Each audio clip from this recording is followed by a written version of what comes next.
Have you ever been so excited about anything that you just got so burnt out after it happens and you just were ready just to take a really long nap? That's pretty much how I'm feeling right now after this Raw. But before I actually get into this review, I want to make a quick shout out as well as a plug, well, a few plugs about, well, a few things. But anyway, quick shout out to Elena Nicole. She has made two shout outs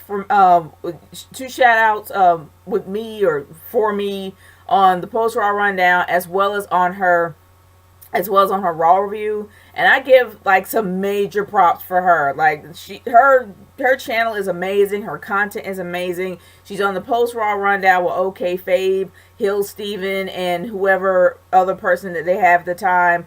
She is amazing. Check out her channel. I mean, her reactions alone is like it's straight up awesome. Like, I love her content. But thank you so much for giving me shout outs, not only on the post Raw rundown, but also on for my SmackDown review, as well as, you know, on your SmackDown review. I guess I said Raw, my bad, it was for SmackDown. But thank you so much for actually giving me a shout out there. Two plugs, and I don't usually do plugs here, but I'm gonna go ahead and do anyway. For those that have wrestling videos that they would like to get out, or have people that or like to have people see exactly what your content is, I do have a wrestling, a wrestling group on Facebook called Wrestling Fan Nation. It's been out for a while. Thank you for all the 700 members that I have so far. You guys have made it amazing. If you do have a video that you want to put out, by all means, you can put it on that page. It will get its voice heard. I thank you guys so much for making the group as big as it is. And also, for those that do want to take a wrestling break, I actually do have a second channel called Nature Girls Random World. It's pretty much about anything randomly in my head. Mostly I do Girl Meets World reviews as well as movie reviews, and sometimes some topics that I just have in my head that I just spit out right then and there. So if you guys want to check that channel out, by all means do.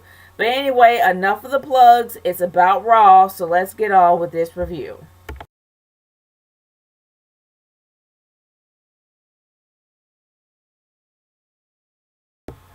If I seem a little bit exhausted, mostly it's because I am. Waiting for the Brock Lesnar to come out was the most anticipating moment that I've ever felt, and I just literally burnt myself out to where I just completely passed out. But I did go back and actually watch the ending, and it was great. But I'm going to get into that a little bit later.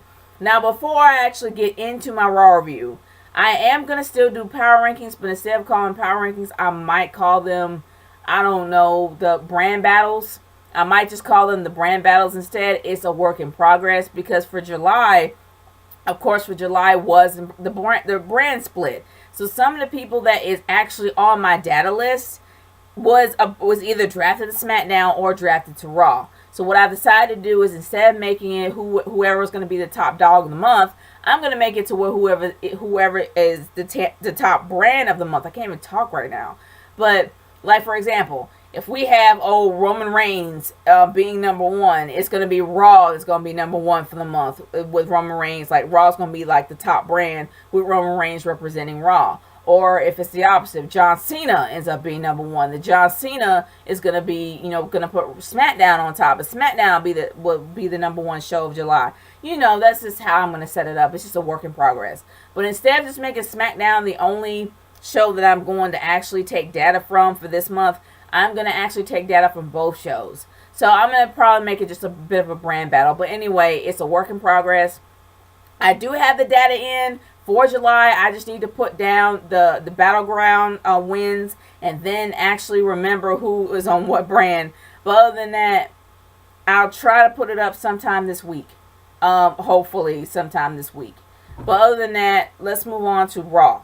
Now, when it comes to this Raw, it makes you feel still like the new era is going. Like, I'm not going to compare this to last week's, because last week's was the beginning. It was the dawn of the new era. Now it's the continuation of the new era, and they showed that with having Sasha Banks and Charlotte open the show. Now, here's my one beef about that. These women could have done it on their own. They didn't need to have the men out there. They didn't need to have Enzo Amore, and they didn't need to have Chris Jericho. And when Chris Jericho interrupted Sasha Banks, that was just in poor taste. It just, that's how it was for me, in my opinion. But I really wish they waited at least towards the middle for them to come out, but they came out towards the beginning. Like, they didn't really give these women a shot to actually have an opener on their own. And that's the one thing that bugged me a lot. I wish that Jericho was not there, as well as Enzo not being there. But if they had to be there, and I know they had to set up the mixed tag, at least make it in the middle, not at the beginning. Come on, they had a lot more to say. But other than that, it looked like they were trying to pair up Enzo and Sasha together because we didn't see Big Cass towards the very end of the match. But I don't want that to happen. I mean, Sasha is trying to make it well. She's trying to make it well on her own. And she needs to make it well on her own. She don't need to be a valet to Enzo. She don't need to do that. No. But the mixed tag match was actually pretty great. It was refreshing because I haven't really seen a mixed tag match in a very long time. But seeing it against, two of the biggest names in the women's division, that's pretty cool. But here's one thing that I hope is not foreshadowing, and I want to hear y'all's thoughts in the comment section below. Do y'all think it was foreshadowing the fact that the referee gave the WWE Women's title to Charlotte after she lost it the other week? I don't know. In my opinion, it feels like foreshadowing. I hope it won't be. I really hope it won't be. Because I know that's a WTF moment that's going to be in everybody's brains, as well as going to probably be on What Culture the other night. Well, probably for tomorrow. But other than that, I am hoping that it's not foreshadowing. I'm hoping it's just a screw up on his end, and that they're not in any way, shape, or form going to take the belt away from Sasha at SummerSlam. That would be jacked up. It really would be.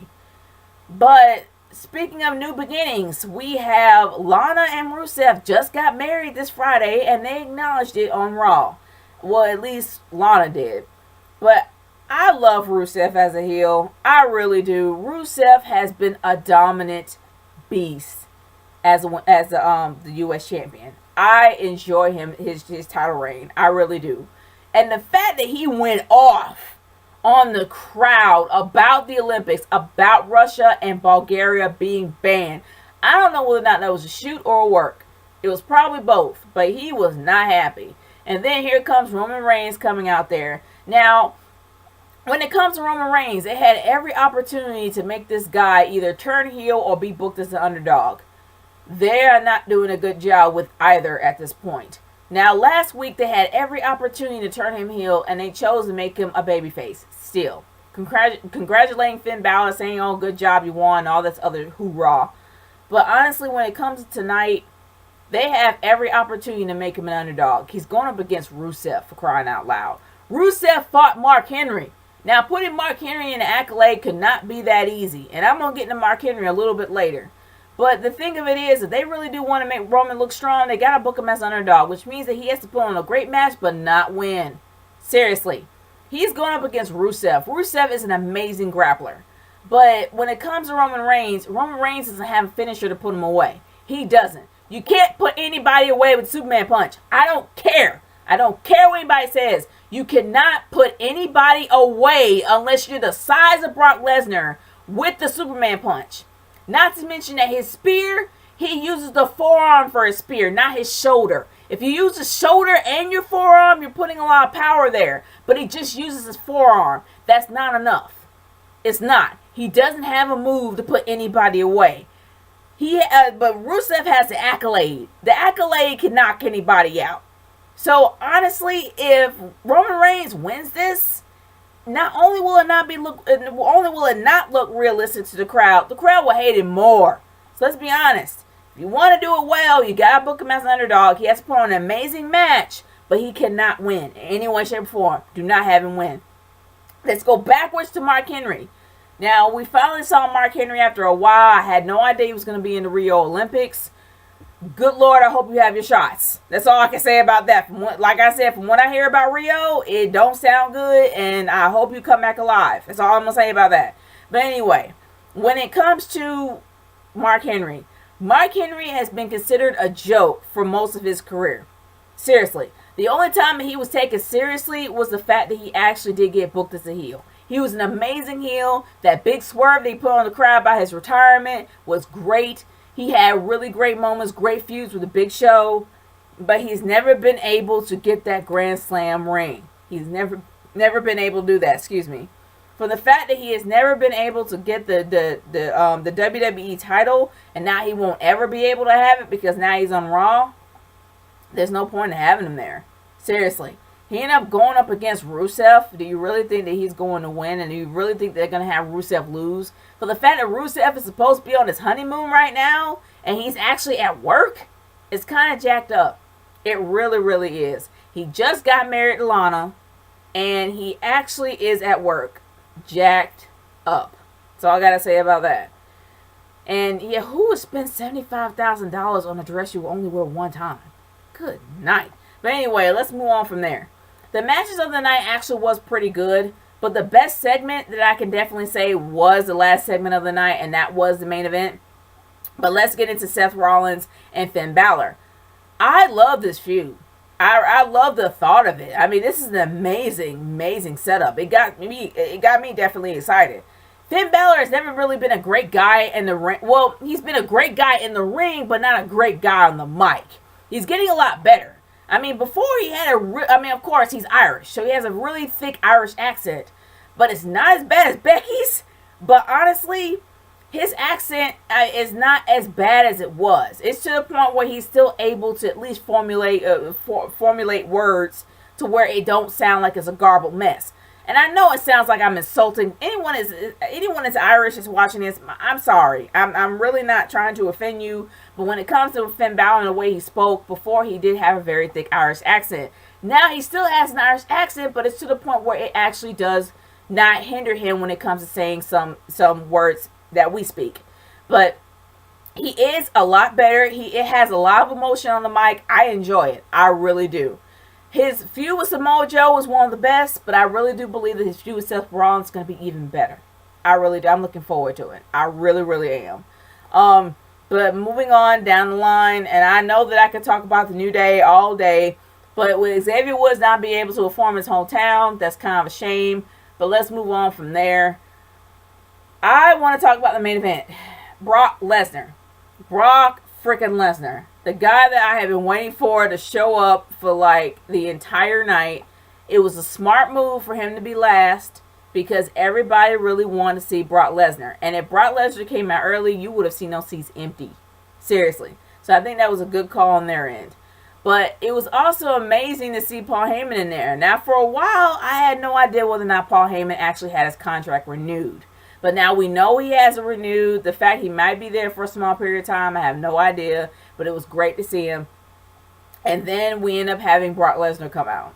Amazing. Brock Lesnar doesn't even need to talk. The fact that Paul Heyman's right next to him, that's his, oh my gosh, that's his mouthpiece. He makes Brock look good at every single turn without trying.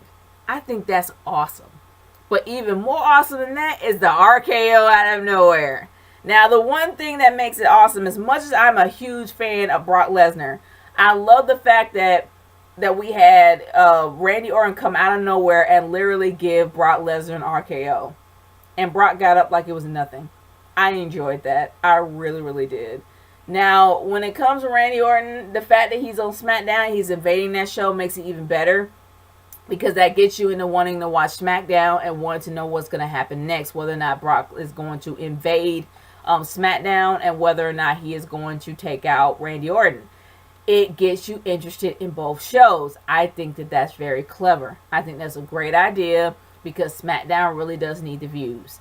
They need it in the worst way possible because Raw is killing them in the ratings. That's just my overall theory. I have no idea. I have no data to back that up. But from the overall quality, well, you guys have seen my review, and I'm going to leave my review for SmackDown somewhere in the car if you guys are interested. But other than that, I think it's a really great way to get you interested in watching SmackDown to find out whether or not Brock is going to invade SmackDown and whether or not Brock is going to take out Randy. I think that's great. But, guys, my overall thoughts of this Raw is this. They have done a great job setting up SummerSlam. I am way interested in SummerSlam than I ever thought I would be. And they did a great job with the segments. They really did set up the matches very well with these segments. The matches themselves was great. It was refreshing to be able to see a mixed tag again. And yes, we had the return of the squash matches. I am hoping that they don't do this for next week because honestly, the squash matches can become a gimmick and can get old after a while, and it can actually affect the wrestlers' quality, in my opinion. Having local talent being squashed every single night will become a joke after a while. Nia Jax just came up from NXT. She has to look big. You have Braun Strowman separated from the Wyatt family. He has to look good as well. This has to be the last of the squash matches. He has to be in a decent match for next week, as well as Nia Jax. And she has improved in the ring greatly, so they have to showcase her talents. Her improved talents, that is. And I'm hoping that they will do that for next week. But other than that, guys, I think this was a great Raw. I think they did a really great job promoting SummerSlam, which is what they're supposed to do. And I'm looking forward to see what's going to happen on SmackDown between Randy and Brock. That's just me. But what are your thoughts? What was your favorite moment of the night? And also, tell me what you think about that whole that whole referee debacle. I want to know what y'all's thoughts on that. Leave it in the comment section below. I'm curious to hear y'all's thoughts. Niche Girl 30 signing off. Peace out. Later.